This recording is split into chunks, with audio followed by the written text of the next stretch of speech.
আল্লাহ যারে পছন্দ করে বেশি তার পরীক্ষাও আসাদুন নাসি বালাআন আল আম্বিয়া। এই পৃথিবীতে আল্লাহ সবচেয়ে বেশি বালা মুসিবত দিয়ে পরীক্ষা করেছেন নবীদের, কারণ নবীরা আল্লাহর কাছে কম প্রিয় না বেশি প্রিয়। যেহেতু প্রিয় বেশি, পরীক্ষাও। এজন্য মুমিনের উপর যদি পরীক্ষা আসে, মুমিনের উপর যদি অত্যাচার আসে, মুমিনের উপর যদি ধৈর্যের পরীক্ষা আসে, জেল জরিমানা আসে, মুমিন ওইটারে ভয় পায় না। মুমিন ভয় পায় একজনকে, চিল্লায় বলেন তিনি কে? কারণ আল্লাহর ঘোষণা ওয়ালা তাহিনু ওয়ালা তাহজানু, ঘোষণাটা কার? ভয় নাই, তোদের চিন্তা নাই।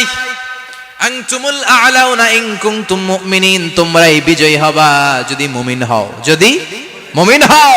এজন্য ধৈর্যের পরীক্ষা দিতে হবে, আল্লাহর উপর তাওয়াক্কুল করতে হবে, অত্যাচার আর জুলুম আল্লাহর নামে সহ্য করে যেতে হবে। চিল্লায় বলেন ঠিক কি না? কারণ মজলুমের সাথে আল্লাহ থাকে। মজলুমের বদদুয়াকে বিশ্বনবী ভয় করতে বলেছেন, কারণ মজলুমের বদদুয়ার মাঝে আর আল্লাহর মাঝে পর্দা থাকে। যারা দুনিয়ার বুকে জুলুম করে তাদেরকে ক্ষমতার মসনদ থেকে নামিয়ে দেয় কে? আর যারা মজলুম হয়, যাদের রক্ত দিয়ে জমিন ভেজে, তাদেরকে জমিনের ক্ষমতা দিয়ে দেয় কে?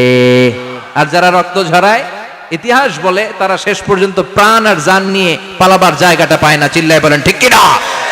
এজন্য মুমিন খুব ভালো করে জানে, রাত্রি যত গভীর হয়, সুবহে সাদিকের সময় কাছে আসতে থাকে। গর্ভবতী নারীর পেটের জ্বালা যন্ত্রণা, ব্যথার পেইন যত বাড়ে, নতুন মেহমান আগমনের সময় কাছে আসতে থাকে। তেমনি ইসলামের পক্ষের শক্তির উপর যদি অত্যাচার, অনাচার